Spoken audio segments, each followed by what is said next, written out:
আমরা মাছে ভাতে বাঙালি। মাছ ভাত আমাদের অনেক পছন্দের খাবার। তবে সেই মাছের তালিকায় যদি থাকে ইলিশ মাছ তাহলে তো কোনো কথাই নেই। আজকে আমি আপনাদের সাথে সরিষা ইলিশের সহজ একটা রেসিপি নিয়ে আসলাম। তাই চলুন দেখে নেওয়া যাক আমার সম্পূর্ণ রেসিপিটি।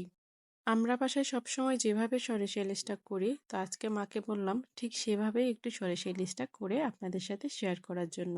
তো ভাবলাম মা যেভাবে করে সেটা আমি একটু শিখে নিই, সাথে আপনাদের সবার সাথেও শেয়ার করি। সরিষা ইলিশ করার জন্য প্রথমে আমি এখানে সরিষা, কাঁচামরিচ আর লবণ দিয়ে ভালো করে একটু বেটে নিলাম। তারপরে এখন এক এক করে সরিষা ইলিশের জন্য মশলাটাকে একটু রেডি করে নিচ্ছি। একটা বাটিতে প্রথমে বাটা সরিষাগুলোকে দিয়ে এখানে 1 টেবিল চামচের মতো লবণ, 1 টেবিল চামচ হলুদ, হাফ টেবিল চামচ মরিচের গুঁড়া আর এখানে কয়েকটা কাঁচামরিচ ফালি করে নিলাম, সেগুলোকে দিয়ে আমি এখানে একটু জিরা বাটা দিয়ে দিচ্ছি। তারপর এখানে 4 থেকে 5 টেবিল চামচের মতো সরিষার তেল দিয়ে ভালো মতো মশলাটাকে একটু মেখে নিব। সরিষা ইলিশ তো কম বেশি সবাই আমরা পছন্দ করি, তবে একেকজন একেকভাবে রান্না করি। আমরা বাসায় যেভাবে এই রান্নাটা করি একেবারে সহজ উপায়ে হাতের কাছে থাকা সামান্য কিছু উপকরণ দিয়ে, সেভাবে আমি আপনাদের সাথেও আজকে শেয়ার করব। ভালো মতো মশলাটাকে মিশিয়ে নিয়ে এখানে অল্প একটু পরিমাণে জল দিব, দিয়ে এটাকে একটু কিছু সময়ের জন্য রেখে দিব। এখন আমি মাছগুলোকে পরিষ্কার করে নিলাম, সেই মাছগুলোকে এক এক করে মশলার সাথে দিয়ে ভালো করে মিশিয়ে নিচ্ছি।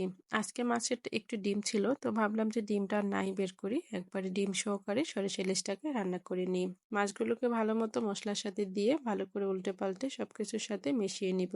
তারপর একটা কড়াইতে করে আমি এগুলোকে রান্না করে নিব। সরিষা ইলিশটাকে এইভাবে যদি মেখে একটা বাটিতে করে আপনি ভাতের সাথে ভাপ দিয়ে নিতে পারেন, তাহলে সেটা খেতে কিন্তু আরো অনেক বেশি ভালো হয়। আবার অনেক সময় দেখা যায় যে আমরা মাটির চুলায় রান্না করি, মাটির চুলায় যে কয়লাটা থাকে সেখানেও যদি বাটিতে করে ভাপ দিয়ে নেওয়া যায় শুধু, সেই মাছটা খেতে কিন্তু অনেক বেশি ভালো লাগে। তো আমাদের কাছে যেহেতু মাটির চুলা নেই, যে চুলাটা আছে সেটাতে আজকে আমি রান্না করব। ঢাকনা দিয়ে ঢেকে চুলার আঁচটাকে মিডিয়ামে রেখে আমি এখন কড়াইটাকে বসিয়ে দিয়ে আধা ঘন্টার মতো এটাকে আমি জাল করে নিব। যদিও এর মাঝখানে আমি একবার ঢাকনাটাকে উল্টে তারপর মাছগুলোকে একটু উল্টিয়ে দিয়েছিলাম, যাতে করে দুইটা পাশই ভালো মতো সিদ্ধ হয়। তো এই তো সরিষা ইলিশটা হয়ে গেল, এখন আমি নামিয়ে নিব। একটু সামান্য নেড়েচেড়ে দিচ্ছি যাতে করে সবকিছুর মধ্যে মশলাটা ভালো মতো যায়। তবে মাছটা যেহেতু কাঁচাই আমি বসিয়ে দিলাম, এটাকে আমি বেশি নাড়াচাড়া করব না, তাতে এটা ভেঙে যাবে। এখন নামানোর আগে উপর থেকে আমি 1 টেবিল চামচের মতো সরিষার তেল দিয়ে দিচ্ছি, দিয়ে সুন্দর ঘ্রাণের জন্য আরো 2-3টা কাঁচামরিচ দিয়ে দিব। চুলাতে আরো 5 মিনিট রেখে দিব যাতে করে জলটা আরেকটু সময় টেনে যায়। তারপর আমি এটাকে গরম গরম ভাত বা পোলাওর সাথে পরিবেশন করার জন্য নামিয়ে নিব। তো এই তো অল্প সময়ে অল্প কিছু উপকরণ দিয়ে আজকে আমাদের সরিষা ইলিশটা তো হয়ে গেল। কার কার এভাবে সরিষা ইলিশ খেতে পছন্দ বা কোন কোন অঞ্চলে এভাবে রান্না করেন সেটা অবশ্যই আমাদের জানান।